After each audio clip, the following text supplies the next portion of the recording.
Help support the show by joining the Patreon or becoming a YouTube member. Also, hit that like button and subscribe if you want more Browns-focused content. All right, I know some people don't like it when I try to focus or talk about other quarterbacks during the Browns season. But the reality is that the Cleveland Browns need a quarterback. They need a long-term answer. We know that Joe Flacco is not the long-term answer. We're not even confident Joe Flacco is going to finish the season. I've been saying all along, it's very unlikely that Joe Flacco even finishes the season for the Cleveland Browns. So, look, when we play these rookies on our roster, we're going to evaluate them. We're going to talk about what's on the roster. We're going to talk about Shador. We're going to talk about Dylan. But you got to cover all your bases when you're a team that doesn't have a quarterback that needs a quarterback. Eventually, we're going to have to talk about some quarterbacks that might shake loose that are in the NFL, right, that aren't on the Cleveland Browns, like a Tua. Maybe the Browns want to go out and grab Tua. Maybe they want to go out and try to reclaim, somebody like Caleb Williams, right? Like the Browns are going to have to be creative to solve this quarterback problem.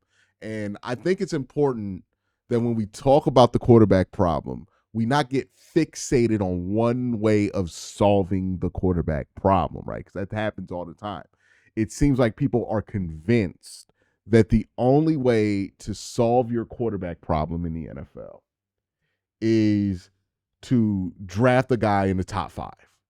That, like, whenever you talk to NFL fans, have these conversations, these conversations, if you pay attention, always carry maybe even an unconscious assumption that you need a top 5 pick to get a quarterback.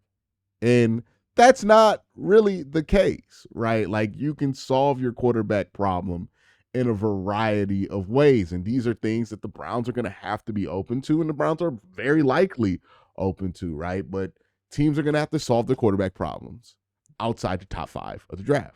Lamar Jackson. Hey, have you ever heard of the Sleeper app? Well, here's a fun secret. It's not just for fantasy leagues. It's great for fantasy leagues. I personally have used it for years with my college friends to play fantasy football and to do pick'em leagues, all sorts of fun stuff like that.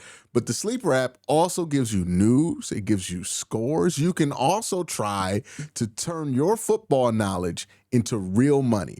Just download the Sleeper app and pick more or less on your favorite players with more stats than any other daily fantasy app. Just choose 2 or more of your favorite players from pregame or live. Pick more or less from the predicted stats, and you could win up to 100 times your money if your picks win.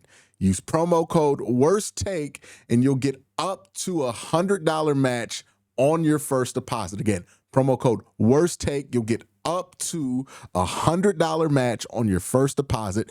Terms and conditions apply. Links are in the description. Hell, let's do a fun little experiment, right? And why I bring this up as an important thing to keep in mind, because again, so many people, we've been talking about quarterbacks so long that we're just convinced that it has to be in the top 5 of the draft that you solve this problem. And we're going to talk about the quarterbacks that are coming out in this class and where they're going to be strong and weak at. Specifically, I want to talk about Cade Klubnik today because I got the chance to go to Georgia Tech and watch Cade Klubnik play. And I have some takeaways that are going to be interesting.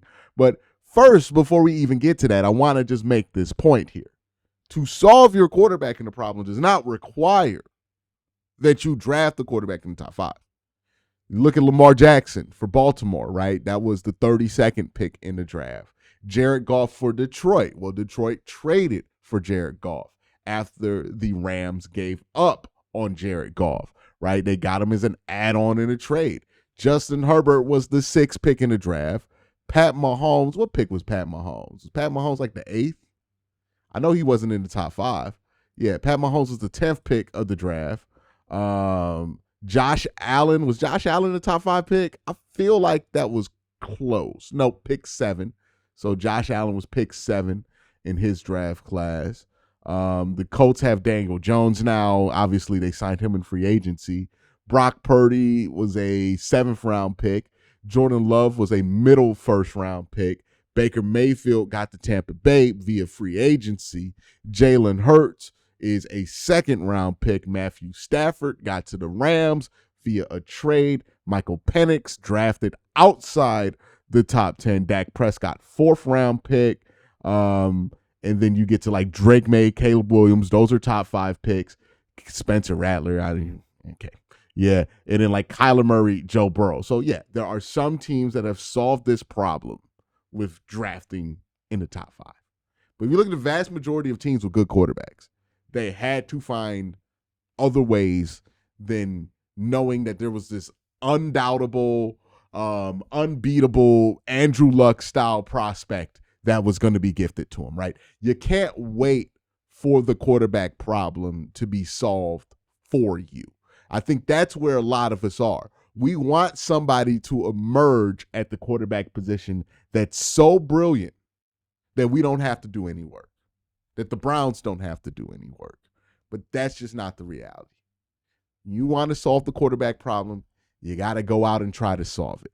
Whether that's taking a risk on somebody outside the top 5 because you truly, truly believe in them, whether that's trading for somebody you believe can thrive better in your system versus where they're currently at, you have to be willing to try different solutions because these teams solve these problems by being creative. So I'm going to talk about Cade Klubnik today. I'm going to talk about why I don't think Cade Klubnik is a top 5 pick and why he won't be the white knight in shining armor for Browns fans this year because I got to see him play Georgia Tech.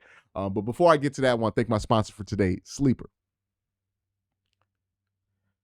Fans looking for a knight in shining armor for the Cleveland Browns quarterback situation are going to be disappointed with the 2026 draft class. I think there are going to be some guys who give you a chance to be a solution at the position long term in this class. But none of these guys are going to feel obvious to most fans. They're going to have flaws that fans are going to fixate on, right? Cade Klubnik is one of those guys who certainly has flaws that people are going to fixate on. Lenore Sellers has flaws that people are going to fixate on. We'll see what Fernando, I keep calling the boy Francisco, Fernando Mendoza looks like when he plays some real Big Ten competition. Because right now he's the closest thing to looking like that undeniable guy in the draft class. But other than that, and we'll really see what's up with that because it's possible that he pops up and there's more concerns with him, right, as he gets through the Big Ten schedule. Other than that, there's not going to be a white knight in shining armor for Browns fans, right? Again, a lot of Browns fans are praying that the quarterback problem gets solved for them. Very rarely does that ever happen, right? Joe Burrow with the Bengals, the quarterback problem got solved for them, right? They didn't really have to do any work. Andrew Luck with the Colts that long time ago, that problem got solved for them. Those are the only 2 times in recent memory I can recount that a quarterback just walked in and solved the quarterback problem because he was that good of a prospect. Maybe Cam Newton. We throw Cam Newton in there? Yeah, Cam Newton. We'll throw Cam Newton in there as well, right? Like, those guys don't come around very often. Those guys are very rare, right? We're talking about 3 guys in the last 15 years.